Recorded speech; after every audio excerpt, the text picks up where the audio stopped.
नमस्कार दोस्तों, स्वागत है आपका दृष्टि न्यूज़ पर। दोस्तों, जैसा कि आपको पता ही है कि आरसीआरबी ने अपना फाइनल रिजल्ट देने का सिलसिला शुरू कर दिया था।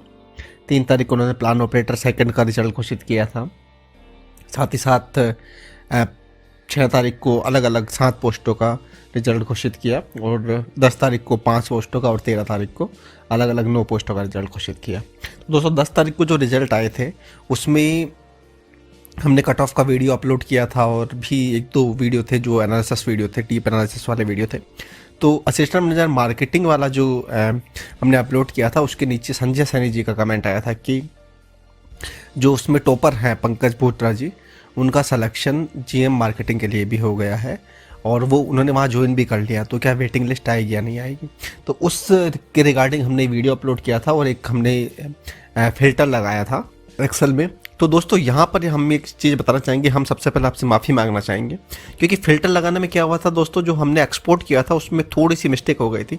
तो जो 80 नंबर वाली जो रो थी और उसके नीचे वाले लगभग आप मान के चलिए 130 जो रिकॉर्ड्स थे वो अलग शीट में चले गए थे।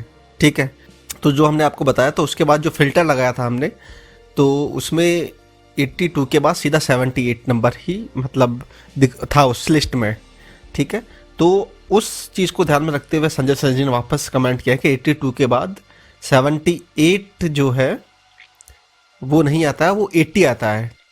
तो हमने उनसे वही कमेंट करके पूछा कि ये तो एक्सेल ने फिल्टर लगाया, हमने तो लगाया नहीं है, अगर 80 किसी के नंबर हैं तो आप बताइएगा। तो उन्होंने चेक किया और 80 नंबर उनके खुद के ही 80 नंबर थे। तो फिर हमने वापस क्रॉस चेक किया और हमने ये पाया कि जो एक्सपोर्ट हुआ था वो सही ढंग से नहीं हुआ था। तो ठीक है दोस्तों, उसमें जो हमने 2 जनों का नाम बताया था कि भाई जो टॉप मेरिट लिस्ट में कौन है, तो उसमें जो 82 में जो विनय पायल जी थे वो तो बिल्कुल सही है, लेकिन 82 के बाद हमने 78 वाले जो ले लिए थे वो नहीं आकर के उससे पहले एक बीच में 80 नंबर वाला भी हमें फ़िल्टर मतलब हम लगाया है। और जो भी अलग शीट जो मतलब 2 शीट बनी थी उन दोनों को मर्ज करके लगाया तो उसमें 80 नंबर शो हो रहा है। ठीक है दोस्तों, तो दोस्तों उसके लिए हम आ गए हैं, उसके वापस फ़िल्टर के लिए हम आ गए हैं उसी शीट पर जो हमने दोनों टेबल्स को मिक्स करके बनाई थी। देखिए, इसमें टेबल 1, टेबल 2 और टेबल 2 से हमने सबको एक्सपोर्ट कर वापस मतलब कट करके टेबल 2 में पेस्ट कर लिया। अब हम इसके अंदर फ़िल्टर लगाते हैं। देखिए दोस्तों, ये हमने फ़िल्टर लगा लिया है और टोटल अंडरस्कोर 100 वाला पे हम इन सबको हटा करके केवल और केवल 82 वाला रखते हैं, फिर 80 वाला करेंगे। देखिए, 82 में निधिका जोशी जी का सिलेक्शन हो चुका है। फिर हमने बताया था कि विवेक पायल जी अगर वो मतलब का सिलेक्शन होगा अगर इन्होंने DOSS अजमेर अपने प्रेफरेंस में भरा है तो। ठीक है, फिर उसके बाद देखिए, फिर हमने क्या सीधा 78 था। ठीक है, तो 78 वाला बताया था कि 4 जने हैं उसमें से जो सबसे ज़्यादा जिनकी डेट ऑफ बर्थ है, तो हम इसमें से 80 भी ऑन कर लेते हैं और 78 भी ऑन कर लेते हैं। ठीक है दोस्तों, अब देखिए, तो इनका तो सिलेक्शन हो गया था निधिका जोशी जी का, तो इसको हम कर देते हैं ग्रीन कर देते हैं। ठीक है, नेक्स्ट है विवेक पायल जी का, तो इनके भी 82 है, तो फर्स्ट प्रेफरेंस में ये है। ठीक है, हमने उस दिन सेकंड प्रेफरेंस में बताया था 82 के बाद सीधा 78 था, तो 78 में जो 4 जने हैं उसमें से मतलब जो प्रशांत कुमार जी उनका सेकंड प्रेफरेंस बताया था, लेकिन प्रशांत कुमार जी का थर्ड प्रेफरेंस है, सेकंड प्रेफरेंस है संजय सैनी जी का। ठीक है, ये हमसे उस दिन मिस हो गया था क्योंकि हम वो 2 शीट अलग अलग बन गई थी एक्सपोर्ट करते समय। तो फर्स्ट प्रेफरेंस विवेक पायल जी का है, सेकंड प्रेफरेंस संजय सैनी जी का है और थर्ड प्रेफरेंस होगा प्रशांत कुमार जी का। ठीक है, तो दोस्तों हम क्षमा चाहेंगे संजय सैनी जी से कि हमसे ये गलती हो गई थी, हमने ध्यान नहीं दिया था और एक्सपोर्ट कर दिया था। दोस्तों, हमारा उद्देश्य केवल और केवल ये बताना है कि कौन आगे है कौन पीछे है। ठीक है, अगर हमसे कोई गलती होती है तो हम माफ़ी मांगने में पीछे नहीं रहते हैं, तो संजय सैनी जी से हम तहे दिल से माफ़ी मांगना चाहेंगे। ठीक है, तो वो क्या फ़िल्टर में एक्सपोर्ट करने में थोड़ा सा मतलब गड़बड़ हो गई थी, तो इस कारण वो नहीं हो पाया था। ठीक है संजय सैनी जी, हम माफ़ी चाहते हैं आपसे और आपसे अनुरोध है कि आप हमसे जुड़े रहिएगा। ठीक है, थैंक यू। तो दोस्तों, अब चलते हैं हम अपने अगले सवाल की तरफ। ये पूछा है किशन लाल चौधरी जी ने। ये पूछ रहे हैं कि सर, मेरे बॉयलर ऑप्टर फर्स्ट में 86 मार्क्स आए हैं, फिर मुझे डॉक्यूमेंट वेरिफिकेशन के लिए नहीं बुलाया गया, अब मुझे क्या करना चाहिए, प्लीज़ सजेस्ट मी। तो दोस्तों इसके लिए हम एक बार एनालिसिस करते हैं। उस एनालिसिस के लिए हम चलते हैं सबसे पहले आरसीआरबी की वेबसाइट पर। तो देखिए दोस्तों, हम आरसीआरबी की वेबसाइट पर आ गए। हम ये दोनों अलग अलग खोल लेते हैं, रिक्रूटमेंट एडवर्टाइजमेंट और रिजल्ट पेज। ठीक है तो रिजल्ट पेज पे सबसे पहले हम आ गए हैं और एक हम खोल लेते हैं दोस्तों बॉयलर ऑपरेटर फर्स्ट का जो फाइनल लिस्ट है, और एक हम खोल लेते हैं बॉयलर ऑपरेटर फर्स्ट का जो रिजल्ट किस किस का सिलेक्शन हुआ है वो लिस्ट। ठीक है दोस्तों, इसको हम थोड़ा सा जूम कर लेते हैं रिजल्ट को, और इसको भी हम थोड़ा सा जूम कर लेते हैं। तो सबसे पहले जो किशन लाल जी बोल रहे हैं कि उनके 86 नंबर आए, तो सबसे पहले हम कंट्रोल F करके किशन लाल जी का नाम इसमें सर्च करेंगे। तो देखिए दोस्तों, किशन लाल जी है और इनके आए हैं 86 नंबर। तो मतलब ये तो वेरीफाई हो गया कि इनके 86 नंबर आए। ठीक है, और एक जो ये रिजल्ट है, इसको किन का सिलेक्शन हुआ उसको देखने के लिए तो जो ये ऑल कैंडिडेट लिस्ट है इसको हमने एक्सेल में एक्सपोर्ट किया है। ठीक है, तो वो भी हम एक बार फिल्टर लगा के देखते हैं। हम इसको बंद करें, इसको एक्सेल में एक्सपोर्ट की हुई शीट को खोलते हैं एक बार। तो देखिए दोस्तों, ये एक्सेल में एक्सपोर्ट की हुई शीट है। इसको हम जैसे पहले की तरह, पहले जब हमने लगाया था कि इसका बैकग्राउंड कलर हम थोड़ा सा चेंज कर देते हैं जिससे कि आपको आसानी से समझ में आ जाए, और इसका जो कलर है वो वाइट कर देते हैं और इसमें ये करके फिल्टर लगा देते हैं। अब हम लगाते हैं फिल्टर। देखिए दोस्तों, सबसे पहले हम टोटल अंडरस्कोर 100 में से जिसके भी मार्क्स हैं 86 वाले का ऑन करते हैं। 86 कितने जनों का है, तो यह है किशन लाल जी के, और ये टॉपर हैं दोस्तों। और ये बोल रहे हैं कि फिर भी इनका नाम उस लिस्ट में नहीं है, फाइनल सिलेक्शन के लिस्ट में। ठीक है, और इनको डॉक्यूमेंट वेरिफिकेशन के लिए भी नहीं बुलाया गया। इसका क्या कारण हो सकता है वो अभी हम चर्चा करते हैं। तो एक बार हम पहले जो ये रिजल्ट वाली शीट है इसको देख लेते हैं। जो टॉपर उनके कितने नंबर आए हैं, देखो 80, 80, 78 और 76, 74 और 78, 74, 76 और 80। तो 80 से 74 तक नंबर आए हैं। तो जो ये शीट है दोस्तों, इसमें हम 86 तो रहने ही देते हैं। इसको हम जो इनका बैकग्राउंड कलर है ये कर देते हैं येलो। ये हमें इसमें ये लिस्ट में आने चाहिए। ठीक है, और अब हम इसमें से ऑन कर देते हैं फिल्टर में से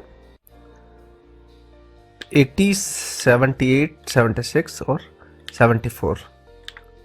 ठीक है दोस्तों, ये हमने सारा ऑन कर दिया है, और ये जो चीज़ है इसको हम सॉर्ट कर लेते हैं।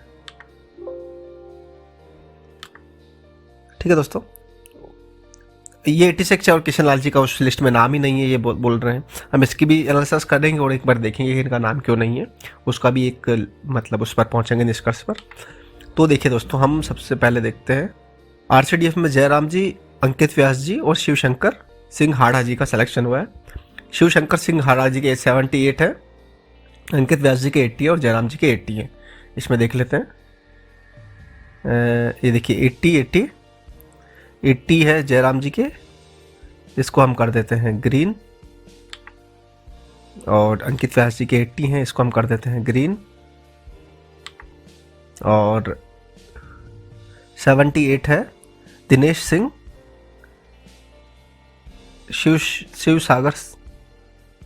शिवशंकर सिंह हाड़ा जी के। ठीक है, इनके भी है 78, तो इसको भी हम कर देते हैं ग्रीन। ठीक है दोस्तों, अब हम देखते हैं नेक्स्ट रिजल्ट किसका आया है और कौन सी जगह आया है। ये है DSS अजमेर में सुरेंद्र कुमार जी के 76 आए हैं, दीपेश बियावत जी के 74 आए हैं। तो 74 दीपेश बियावत जी, इसको हम कर देते हैं ग्रीन, और 76 आए हैं सुरेंद्र कुमार जी के, इसको कर देते हैं हम ग्रीन। ठीक है दोस्तों, अब एक बार वापस चलते हैं नेक्स्ट में। ये है DSS जयपुर में दिनेश सिंह हाड़ा जी क्या है 78, और रजनीश कुमार जी का आए हैं 74। तो देखिए, ये है दिनेश सिंह हाड़ा जी, इनके आए हैं 78, और रजनीश कुमार जी इनके आए हैं 74। तो इन दोनों का यहाँ पर ग्रीन हो गया है। अब देखते हैं नेक्स्ट रिजल्ट। अब ये आया है 76 DUSS अलवर के अंदर महेंद्र सिंह बिष्ट जी का। तो एक बार देख लेते हैं, महेंद्र सिंह बिष्ट जी का ये आ गया है। और लास्ट हम देख लेते हैं, एक और रिजल्ट बचा है जो कि DUSS भिलवाड़ा के अंदर आया है। ये आया है लोकेंद्र सिंह चौहान जी का। ठीक है दोस्तों, ये है लोकेंद्र सिंह चौहान जी। तो देखिए दोस्तों, सबका सिलेक्शन हो गया है। ठीक है, 80, 78, 76, 74, लेकिन जो ये टॉपर हैं इनका कहीं भी नाम नहीं है। तो इसके बारे में एक बार हम चर्चा करते हैं, इसके बारे में एक बार हम एनालिसिस करते हैं ऐसा क्यों हुआ है। तो देखिए दोस्तों, इसको हम बंद कर देते हैं क्योंकि ये हमने वेरीफाई कर लिया है। अब हम चलते हैं रिक्रूटमेंट एडवर्टाइजमेंट सेक्शन पर। तो इसमें सबसे पहले हम एक बार एडवर्टाइजमेंट खोल के देख लेते हैं। तो ये देखिए, ये आया था 28 को। हाँ, डिटेल एडवर्टाइजमेंट पे क्लिक करते हैं। ठीक है दोस्तों, इसमें बॉयलर ऑपरेटर फर्स्ट पे हम चलते हैं।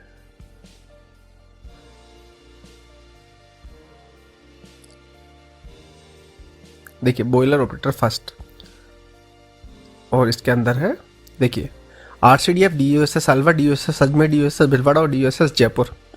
तो किशन लाल जी, हमें ये चीज़ लगती है कि जो आपने प्रेफरेंस भरी थी, ठीक है, उसके अंदर इन सब में से किसी का नाम था क्या DUSS का और या RCDF का? प्रेफरेंस भरी थी तो उनमें से ये जो जितने भी ऑफिसर्स दे रखे हैं, RCDF, DUSS Alwar, DUSS Ajmer, DUSS Bhilwara और DUSS जयपुर, इन सब में से एक का नाम होना अनिवार्य है। ठीक है, अगर आपने कुछ और अलग DUSS भरा है, ठीक है, और अपने प्रेफरेंस के हिसाब से, तो हो सकता है इसका उन्होंने नहीं दिया हो। अगर इनमें से नाम है DUSS का, तो एक बार आपको RCRB विजिट करना चाहिए, एक बार जाना चाहिए। हम तो यही सलाह देना चाहेंगे। और उनको ये भी ले जाना चाहिए, आपको इन सब के प्रिंट आउट ले जाना, जो रिजल्ट आया है और जो मतलब आपका जो नंबर आए हैं वो, और ये जो रिक्रूटमेंट एडवर्टाइजमेंट है ये वाला। ठीक है, अगर आपने इन 5 ऑफिसर्स को अपने प्रेफरेंस में दिया है कहीं पे भी, तो आपको जाना चाहिए। तो आपको हम यही सलाह देना चाहेंगे। ठीक है, तो तो ठीक है किशन लाल जी, हमारी आपको यही सलाह है कि एक बार आपको RCRB विजिट करना चाहिए, क्योंकि एग्जैक्ट रीजन तो वही बता पाएंगे ऐसा क्यों हुआ है। हमने एनालिसिस करके हमारे हिसाब से तो आपका सिलेक्शन होना चाहिए, आप टॉपर हैं। ठीक है, हम तो केवल यही एनालिसिस करके बताया कि जो 5 हमने आपको ऑफिसर्स बताए थे वो आपकी प्रेफरेंस लिस्ट में होने चाहिए। अगर वो नहीं है तो फिर वो एक रीज़न हो सकता है। अगर वो है तो फिर आपको एक बार RCRB विजिट करना चाहिए। ठीक है, अब चलते हैं दोस्तों अपने अगले सवाल की तरफ। देखिए, वो ये सवाल है कि तृप्ति अजीत जी का हुआ कि सर रेफ्रिजरेशन ऑपरेटर में कट ऑफ 70 गई है और मेरी भी 70 नंबर है, पर एज की वजह से दूसरे बंदे का हो गया है, तो फ्यूचर में कोई चांस है क्या? तो दोस्तों, हमने इनको कमेंट करके बताया था अजीत जी को, आपको वापस बता रहे हैं दोस्तों कि अगर सेम नंबर है तो जो भी अगर वेटिंग लिस्ट आती है तो सबसे पहले उनका ही चयन होगा जिनके नंबर ज़्यादा हैं। तो आप बिल्कुल टेंशन ना लें, आप अगर वेटिंग लिस्ट आती है तो सबसे पहले आपका ही होने वाला है। ठीक है, और वेटिंग लिस्ट नहीं भी आती है तो भी आपको हताश और निराश होने की जरूरत नहीं है। आप कंटिन्यू मेहनत करते रहिए। अगर आप मेहनत करते रहेंगे तो कहीं ना कहीं मतलब आपको सफलता ज़रूर मिलेगी। ठीक है अजीत जी, और अब चलते हैं दोस्तों अपने अगले सवाल की तरफ। ये है सांवल पटेल जी का। Sir, many people selected for multiple post, what happen who are not selected due to multiple selected in multiple post? 2% selected in deputy manager quality control, same 2% also selected assistant manager quality control post. Sanwal Saini ji, हम आपको ये बताना चाहेंगे कि ये case assistant manager marketing के लिए भी हुआ था और हमने एक वो वीडियो भी बनाया था, और उसका इसी वीडियो के अंदर जो सबसे पहला भाग है उसमें हमने फ़िल्टर लगा के बताया भी है, क्योंकि हमसे पहले गलती हो गई थी कि जो हमने क्या 80 वाला फ़िल्टर नहीं लिया था, तो इस बार हमने 80 वाला फ़िल्टर भी लिया। उसमें यह है कि जो मतलब DUSS अजमेर के लिए असिस्टेंट मैनेजर मार्केटिंग की में जो पंकज भूतराजा का सिलेक्शन हुआ है, वो GM मार्केटिंग के लिए भी सिलेक्शन हो चुका है उनका, और बहुत सारे लोग कमेंट करके बता रहे हैं कि उन्होंने ज्वाइन भी कर लिया। तो वो पोस्ट वैकेंट रह गई, तो वैकेंट पोस्ट में फिर हमने एक वो फिल्टर लगा के बताया था कि नेक्स्ट का सिलेक्शन होगा। तो अगर एक ही पर्सन ने 2 जगह भरा है तो ऑब्वियसली जैसे डिप्टी मैनेजर असिस्टेंट मैनेजर में हुआ तो हर व्यक्ति डिप्टी मैनेजर ज्वाइन करेगा, तो असिस्टेंट मैनेजर वाली खाली रहेगी पोस्ट। ठीक है, तो उसमें RCRB हो सकता है वेटिंग लिस्ट निकाले, या फिर किस प्रकार से करती है वो हमें भी देखना है, और वो पूरा RCRB पर डिपेंड करता है। वो RCRB क्या करती है, वेटिंग लिस्ट निकालती है या कैसे सेट करती है। ठीक है दोस्तों, तो बस यही है, तो थोड़ा सा वेट आप करिए, क्योंकि मतलब पहले सारी पोजीशन भर जाए, फिर उनको पता चलेगा ये पोजीशन अभी वैकेंट है, फिर वापस वो एक लिस्ट निकाल के हो सकता है कि मतलब जो भी वैकेंट पोस्ट है वो भरे। ठीक है सावल जी, बाकी इसका वीडियो हमने पहले बनाया हुआ है, उसका जो एक्सप्लेनेशन है थोड़ा सा मतलब फ़िल्टर में थोड़ी सी हमसे गड़बड़ हुई थी, वो हमने इसमें दिया हुआ है इसी वीडियो के फर्स्ट पार्ट में। ठीक है, तो ठीक है दोस्तों, बहुत बहुत धन्यवाद आप सभी का। बाकी आपको वीडियो पसंद आया तो लाइक करिए और चैनल को सब्सक्राइब करिए। Thank you. फाइनल सिलेक्शन के